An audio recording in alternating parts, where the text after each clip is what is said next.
লোকসভা ৰাজ্যসভা উভয় সদনত গৃহীত হল ৱাকফ সংশোধনী বিধেয়ক। বহু বিতৰ্কিত ৱাকফ সংশোধনী বিধেয়ক গৃহীত হোৱাৰ পাছতে দেশৰ লগতে ৰাজ্যটো দেখিবলৈ পোৱা গৈছে প্ৰতিবাদ। ওৰাঙৰ সীমান্তৱৰ্তী নতুন বজাৰত বিতৰ্কিত ৱাকফ সংশোধনী বিধেয়কক লৈ প্ৰতিবাদ উত্তৰ পূৰ্বাঞ্চল সংখ্যালঘু ছাত্ৰ সন্থাৰ। মুখত কলা কাপোৰ বান্ধি হাতে হাতে প্লে কাৰ্ড লৈ ৰাজপথত প্ৰতিবাদ নেমচুৰ। বিজেপি চৰকাৰ গো বেক ৱাকফ সংশোধনী বিধেয়ক মানি লোৱা নহব আদি শ্লোগানেৰে আকাশ বতাহ কপাই তোলে নেমচুৰ নেতৃত্বই। আনহাতে মুছলমানৰ কলিজাত আঘাত দিয়া এনে হঠকাৰী বিলৰ বিৰোধিতাৰে নেমচুৱে অতি শীঘ্ৰেই উচ্চতম ন্যায়ালয়ৰ দ্বাৰস্থ হ'ব বুলি প্ৰকাশ কৰে কেন্দ্ৰীয় সভাপতি বদৰুল ইছলামে। আনহাতে এনে হঠকাৰী আইনৰ বিৰোধিতাৰে অহা 8 এপ্ৰিলত সহস্ৰাধিক নেমচু কৰ্মীয়ে গুৱাহাটীস্থিত চচলত কৰিব বৃহত্তৰ গণ আন্দোলন। Bureau report Arunodoy Assam. যে ভাৰতবৰ্ষৰ এতিয়া মুছলমান বিৰোধী এটা চক্ৰই সক্ৰিয় হৈ আছে। মুছলমানক কেনেকৈ দুৰ্বল কৰিব, মুছলমানৰ সতি সন্তানী ল'ৰা ছোৱালীক কেনেকৈ দুৰ্বল কৰিব, কেনেকৈ মুছলমানক দুৰ্বল কৰি এক প্ৰকাৰ সাম্প্ৰদায়িক ৰাজনীতি কৰি এই জাতিটোক ধ্বংস কৰাৰ এটা পৰিকল্পনা চলাইছে এই শাসনাধিষ্ঠ বিজেপি চৰকাৰখনে। এই যে যি ৱাকফ সংশোধনী বিল তেওঁলোকে ৰাজ্যসভা লোকসভাত পাছ হৈ গ'ল, গতিকে এতিয়া আমি বিচাৰিছোঁ মহামান্য ৰাষ্ট্ৰপতিৰ হস্তক্ষেপ কৰিব লাগে। প্ৰয়োজন হ'লে আমি এই বিলৰ বিৰোধিতা কৰি মহামান্য উচ্চতম ন্যায়ালয়ৰ দ্বাৰস্থ হ'বলৈ আমি কুণ্ঠাবোধ নকৰোঁ। কাৰণ এই যিসমূহ সমগ্ৰ ভাৰতবৰ্ষতে ৱাকফ সম্পত্তি আছে, এই সম্পত্তি হৈছে মুছলমানৰ পূৰ্বপুৰুষে দিয়া এক দান। গীৰ্জাৰ সম্পত্তি আছে, নামঘৰৰ সম্পত্তি আছে, মন্দিৰ মছজিদ ট্ৰাষ্ট বহু সকলো ধৰ্ম জাতি ধৰ্মৰ বিৰুদ্ধে সকলোৰে মানে সম্পত্তি আছে। গতিকে আমাৰ সম্পত্তিত চকু দিয়াটো আমি দুখ পাইছোঁ। আমি কি ভাৰতবৰ্ষৰ মানুহ নহয় নেকি? আমি কি ভাৰতত জন্মগ্ৰহণ কৰা নাই নেকি?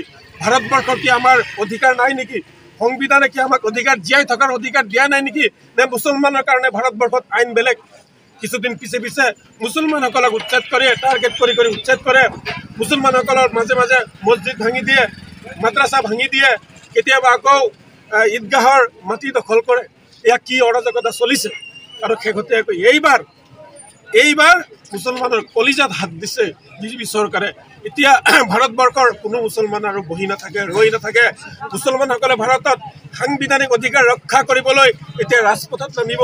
কোটি কোটি মুছলমান ভাৰতবৰ্ষৰ এতিয়া ওলাই আহিব, হয় জীয়াই থাকিম আৰু নহ'লে মৰিম। নিজৰ অধিকাৰ ৰক্ষাৰ কাৰণে ভাৰতবৰ্ষৰ মুছলমান মানে এতিয়া সংগ্ৰাম কৰিব, গণতান্ত্ৰিক সংগ্ৰাম কৰিব। আপোনালোক জানে যে মুছলমান হৈছে খাটি খোৱা এটা শ্ৰমজীৱী লোক, আৰু এই শ্ৰমজীৱী লোকসকলৰ ওপৰত এতিয়া চৰকাৰখনে যি দমন নীতি চলাইছে, যি শোষণ নীতি চলাইছে, এই শোষণ নীতিৰ বিৰোধ কৰিছোঁ। আৰু ৱাকফ সংশোধনী বিলৰ আজি আমি প্ৰতিলিপি দাহ কৰিছোঁ ঢেকীয়াজুলি চিৰাজুলি অঞ্চলত। আৰু আমি চৰকাৰক শেষবাৰৰ বাবে সকীয়াই দি আমি আহ্বান জনাইছোঁ যে এই যি সংশোধনী বিধেয়ক আছে ৱাকফৰ, আপোনালোকে পুনৰ বিবেচনা কৰক আৰু এয়া বাতিল কৰক। আৰু মহামান্য উচ্চতম ন্যায়ালয়ক আমি দ্বাৰস্থ হ'বলৈ বাধ্য হ'ম যদি চৰকাৰে গণতান্ত্ৰিক ভাষা বুজি নাপায়। প্ৰয়োজন হ'লে আমি আত্মজা দিম, তথাপি আমি মুছলমানসকলৰ অধিকাৰ কাৰণে আমি সংগ্ৰাম কৰিম। প্ৰতিজন সংগ্ৰামী মানুহক আমি ওলাই আহিবলৈ আহ্বান জনাইছোঁ। আৰু আমি অহা 8 তাৰিখে গুৱাহাটীত আমি এক বিশাল আন্দোলনৰ কাৰ্যসূচী লৈছোঁ, য'ত হাজাৰ হাজাৰ লোকে অংশগ্ৰহণ কৰিব গুৱাহাটীৰ চচলত। গতিকে তথাপিও যদি চৰকাৰে নুশুনে, আমি আইনৰ দ্বাৰস্থ হ'বই লাগিব, আমি গণতান্ত্ৰিক সংগ্ৰাম কৰিবই লাগিব।